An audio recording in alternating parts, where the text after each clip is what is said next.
Fever dot, bow, bow, bow. No. There we go. There we go. We crushed them in fast break points 17-8. Right, we crushed them in second chance points 20-11. Okay, all of those things, y'all. There are moments in sports that aren't just about the score. Moments that don't fade when the buzzer sounds. Moments that echo, haunt, burn. Moments where payback is no longer just an idea. It's a mission for the Indiana Fever. That moment came on August 18th, 2024. Let's go back. The Seattle Storm were on their home floor. The lights were hot, the tension was simmering, and Caitlin Clark was about to make history again. She was on the verge of recording double-digit assists for a third straight game. Her passes were poetry, her vision pure magic. The Fever were dominating, up by 30. Lexie Hull was having a career night. Kelsey Mitchell was drilling threes. Aliyah Boston was a fortress inside dot, and then it happened. Skylar Diggins, one of the league's most tenured and respected veterans, walked off the court and delivered a blindside shoulder check into Caitlin Clark. The arena gasped, commentators froze, and for a few seconds, time itself slowed. Caitlin stumbled. She didn't fall, but she didn't need to. The message was loud and clear. It wasn't about the play. It wasn't about the game. It was about sending a message. A rookie wasn't supposed to dominate like this. A rookie wasn't supposed to become the face of the league overnight. The old guard had seen enough. But what Diggins and Seattle didn't realize was that in that moment, they weren't just taking a cheap shot at Clark. They were lighting a fuse under an entire team. The hit didn't bruise Clark as much as it branded her teammates. They took it personally because the Indiana Fever, young, scrappy, and tired of being underestimated, had found their purpose for 310 days. They waited. Every drill, every practice, every loss, it all pointed toward one date circled in red. June 24, 2025. Seattle again. This time, they wouldn't be caught off guard. This time, revenge would be served cold and calculated. But here's the twist. Just as the Fever arrived at their moment of destiny, Caitlin Clark, their star, their spark, their engine, began to unravel. From the opening possession, it was clear something was wrong. Her footwork was off, her release was rushed, her eyes, usually scanning the court like a chess master, looked distracted. The first shot clanged off the front rim, then another, then a third. The roar of the Seattle crowd grew louder with every missed dot. By the second quarter, Caitlin Clark had scored just 2 points. She missed all her three-point attempts. The player who had carried the franchise through a brutal rookie campaign, who had drawn national ratings and packed arenas, was collapsing in the most important regular season game of the year, and the Storm could smell blood. They jeered her, mocked her. Every brick was met with cheers. Fans in the front row made crying gestures. Others chanted her name sarcastically, waving mock tissues. It was a rerun of the humiliation from the year before, but this time, the stage was even bigger, the stakes even higher. That's when something incredible happened. Aliyah Boston, usually calm and measured, turned feral. She began demanding Offense, not a lot of weak side help after she went behind the back. Biggest lead of the game for Indiana. They can add to it here on the turnover. Wheeler the only one back. 3-on-1, and Lexie Hull lays it up and in. Coming around is Mitchell. She was public enemy number 1 on the outside for Indiana in the first. Here's Hull, wide open look and strike the ball in the post. Her footwork was faster, her shoulder dips sharper. She backed down defenders with rage in her muscles. Her eyes weren't just focused, they were burning. Every shot she made wasn't just a basket, it was a message. Boom, spin move, layup. Boom, offensive rebound, put back. Boom, face-up jumper over double coverage. In the stands, the Seattle crowd got quieter. Then came Lexie Hull. She wasn't making flashy plays, but she was crashing the boards like her career depended on it, diving across the hardwood, stealing possessions, out-hustling players for inches taller. At one point, she snatched a rebound from 3 Storm players at once. The Fever bench erupted, and then Kelsey Mitchell stepped into a rhythm so clean it was as if the ball was drawn magnetically to the net. She started with a 3, then another, then a deep pull-up in transition. The arc, the swish, the dagger. With every made shot, Mitchell's confidence confidence grew. Her handle got tighter, her pump fakes sharper. Seattle couldn't stay in front of her. Defenders chased, flailed, screamed for switches, nothing worked. Suddenly, the scoreboard flipped. From trailing by 6 to up by 5, then by 10, then 15. Caitlin Clark sat on the bench during this stretch, towel over her head, watching. Not sulking, watching, studying, letting it happen. Because this wasn't her night, and for the first time since she arrived in Indiana, she didn't have to save them. Her team had her back, and they weren't just winning, they were devouring. When the final buzzer sounded, the scoreboard read 90 for 286, but it wasn't the numbers that mattered. It was the feeling, the release, the catharsis. Aliyah Boston had scored a career-high 31 points, 8 rebounds, 2 steals. She was unstoppable. Lexie Hull, her first career double-double, 15 points, 11 rebounds. No fear, no quit, just pure grit. Kelsey Mitchell, 26 points, 5 threes, and history, 14th career game with at least 25 and 5 threes, 5th most in league history. The crowd left quietly. Seattle's swagger gone. And in the locker room, the fever exploded with joy, but it wasn't wild parting. It was relief, emotional, raw, personal. They hugged, cried, screamed, laughed. Because they knew they hadn't just won a game. They had changed the narrative. No longer just Caitlin Clark's team, no longer a one-woman show. This was a unit, a machine, a sisterhood. Coach Stephanie White's voice cracked in the post-game huddle. That, she said, pointing to the stat sheet, is what trust looks like. That is what growth feels like. She paused, and that, she said, gesturing to the exhausted faces around her, that is who we are. As Clark walked into the press room, reporters waited to ask her about her off night. She smiled. I shot like crap, she said, but I've never been prouder to be part of a team. Then she nodded. They had my back. And that's what makes us dangerous. The night didn't end at the buzzer. Here, looky here.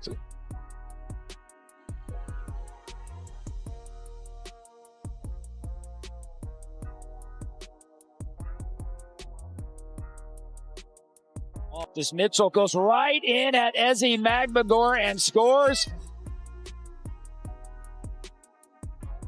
Oh, Aliyah. For the Indiana Fever, this was only the beginning. As the team poured back into the visitors' locker room at Climate Pledge Arena, the energy was electric, but not loud, not celebratory in the traditional way. It was reverent. It was the kind of energy that follows survival, the kind that happens after you climb out of a fire, look around, and realize you're still standing. Aliyah Boston sat in her locker, jersey drenched, sneakers unlaced, eyes red but shining. The media wouldn't see this version of her. The quiet warrior who just carved through the Seattle storm like a seasoned assassin. Her stat line was printed on laminated sheets, already being passed out to reporters, but it didn't show the bruises, the elbows she took in the paint, the moments when she stared down defenders with a calm fury that melted resistance. Across the room, Lexie Hull leaned forward, forearms resting on her knees, tape still clinging to her wrists. She wasn't saying much, but her body language said everything: satisfaction, vindication, hunger. She had spent most of her career being told she was expendable, tradable, a fringe player. Tonight, she was the spine of the team. She had out-rebounded players who made twice her salary, out-hustled veterans, played with the reckless abandon of someone who never wanted to go back to being overlooked again. And then there was Kelsey Mitchell, still pacing, still fired up. The arc of her career had always bent toward being underrated. She wasn't flashy on social media. She wasn't the darling of WNBA merch sales.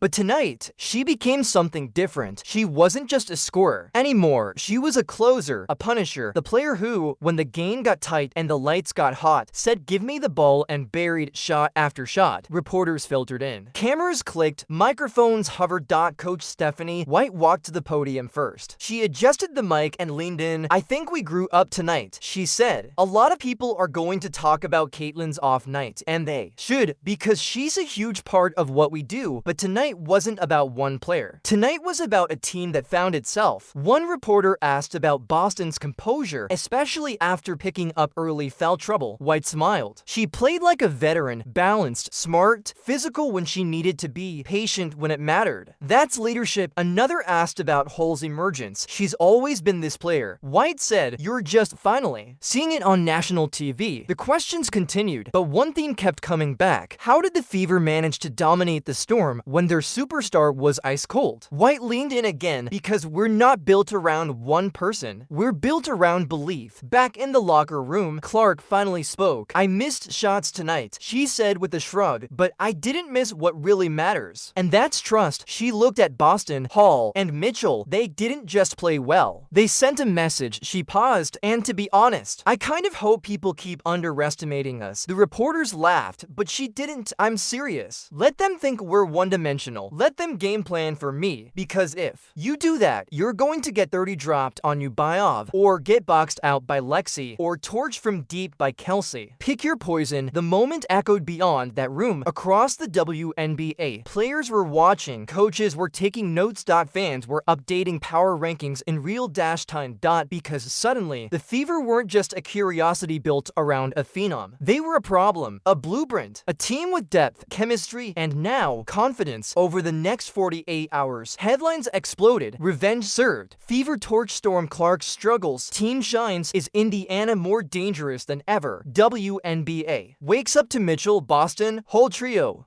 But the most viral clip wasn't of Boston's spin move, or Mitchell's for three-pointer, or Hull's hustle plays. It was a 14-second clip of Clark sitting on the bench in the fourth quarter, clapping hard as Mitchell hit another dagger three. The camera caught her smile, then her words, "That's my squad." 3 words, "That's my squad." That moment got reposted by nearly every major sports account. It was memed, captioned, celebrated, because in that moment, Caitlin Clark, the face of the league, said what every great leader eventually must. It's not about me, and it WAS and single quotes this game, this night, was about something bigger. A team that had been laughed at, dismissed, targeted. A team that watched their teammate get knocked down and said, we're never letting that happen again. And true to their word, they did in single quotes by the time the team touched down in Indianapolis the next morning. The energy on the plane was still crackling. No one slept, not because they were celebrating like champions, but because everyone knew something had shifted. For months, the narrative had followed a single thread. How far can Caitlin Clark carry this team? But now, the story had layers, depth, teeth. As the players filed off the bus and into their facility, the staff gave them a standing ovation, not for the win, but for the way they'd done it. Because everyone inside that organization, from the assistant trainers to the analytics crew, knew what the outside world hadn't figured out yet. That team was quietly becoming dangerous. They walked into the film room expecting the usual post-game analysis, cuts of errors, defensive breakdowns, moments to clean up. But instead, the screen played a different kind of film.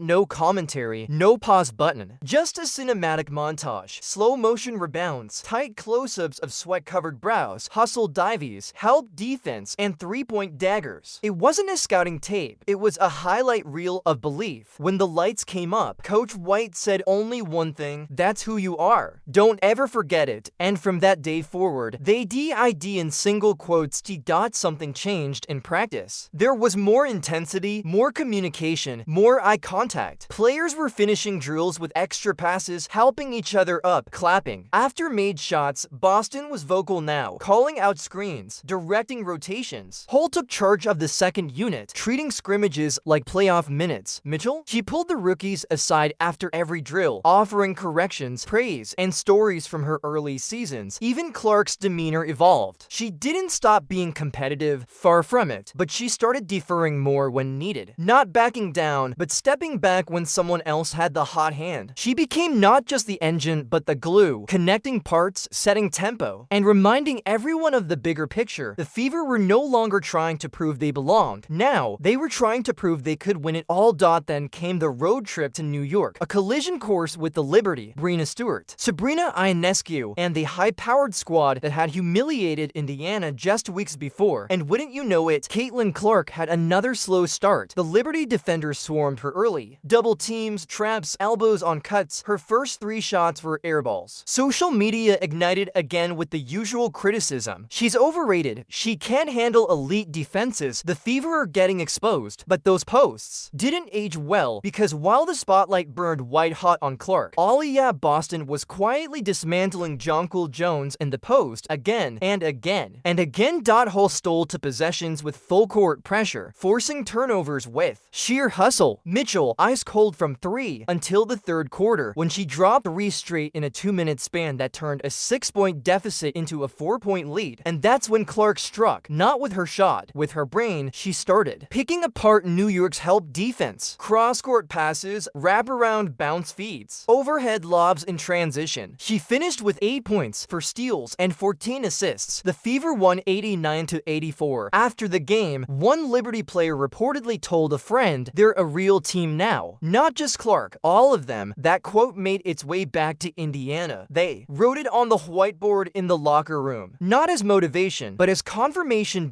By midseason, the Fever had clawed their way to a .500 record. Not a championship pace, but a foundation. And fans started to notice. Attendance went up. Jersey sales spiked, not just for Clark, but for Boston and Mitchell too. Whole 10 inches shirts began popping up in crowds across the Midwest. The trio had become a movement. Boston, the muscle. Hull, the hustle. Mitchell, the bucket. Clark, the connector. Together, unstoppable. And then Seattle came to town. The rematch. Not just any regular season game. This was a statement night. And the Fever didn't shy from the spotlight. The crowd was electric. Fans held signs. Not just Caitlin. This is personal. Revenge. Part 2. And from the first possession, you could feel it. Boston blocked 2 shots in the opening 3 minutes. Hull drew a charge. Mitchell hit a deep pull-up 3 from the logo. The Storm were rattled. And Clark? She didn't need to score. She ran the show like a conductor. Pacing, spacing, organizing. The Fever won again, convincingly. Seattle left with their heads down. And now, the narrative wasn't about revenge anymore. It was about dominance. The tunnel after the game was quiet, not somber, just calm. A different kind of energy settled over the team. No jumping, no shouting, just proud smiles, back pats, and shared glances that said more than words ever could. Because the Indiana Fever weren't chasing validation anymore. They had it, and they weren't chasing revenge either. That had already been delivered twice. They were chasing something bigger now. Purpose. The locker room was filled with the soft buzz of voices. Not tense, not overly excited, just reflective. Clark sat with her legs stretched out, an ice wrap on her ankle. She had played just 26 minutes, only scored 10 points, but no one questioned her impact. She had been the heartbeat of a team that now breathed on its own. Across the room, Aliyah Boston leaned against her locker, arms crossed, staring at the whiteboard with the final score still written in dry erase marker. 91-77, a beatdown. She'd scored 24, grabbed 10, and defended like a future MVP. But what lingered wasn't the stat line. It was the memory of last August, of Diggins's shoulder, of Clark's stumble.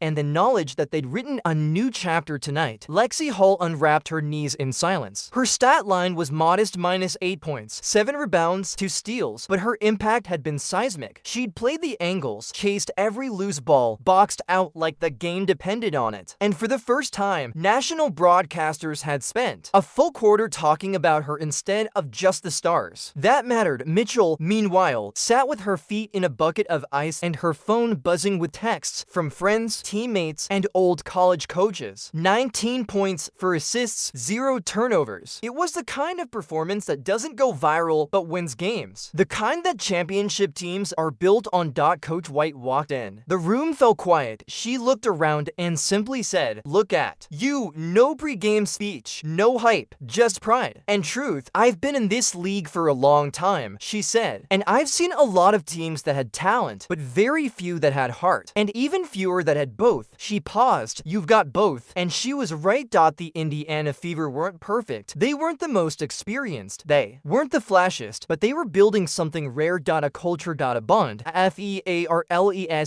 and ESS. From that day forward, every opponent who saw Indiana on the schedule circled it. Not because of Clark alone, but because of what surrounded her. Boston's strength, Hull's grit, Mitchell's fire. A bench that fought like starters, a locker room that bled for one another. They were no longer just the Clark show. They were a threat, a contender, and whether they made the playoffs, went on a miracle run, or came up short, one thing was already certain: the Indiana Fever would never be bullied again, because when the league tried to silence Caitlin Clark with elbows and cheap shots, the rest of the team raised their voices louder. When Clark went quiet, the trio trio of Boston, Hull, and Mitchell turned up the volume, and when the world said one player can't change a franchise, Indiana answered, "You're right. It takes for as the final credits roll on this chapter of the season. One image remains: Caitlin Clark, standing just off the court after shaking hands, turns to look back at her teammates celebrating near half court. She smiles, tilts her head, and says under her breath, maybe to herself, maybe to the world, that's what a real team looks like. And it was. This wasn't just a win. This was a warning to every team still clinging to outdated strategies, to every veteran who thought intimidation would still work, to every analyst still reading off the fever as a novelty. The message was clear: you can't bully this team anymore, because this team fights back harder than ever. Together. If you've got chills right now, if you felt every moment of this journey, if you believe that women's basketball just became something different, then drop a comment below. I've got the fever. Like this video, subscribe to the channel, and hit that bell so you don't miss what happens next, because the story isn't over. In fact, it's just getting started. Click the next video on your screen now and witness how the WNBA underestimated Caitlin Clark from day one, and why that mistake might change the league forever. We'll see you there.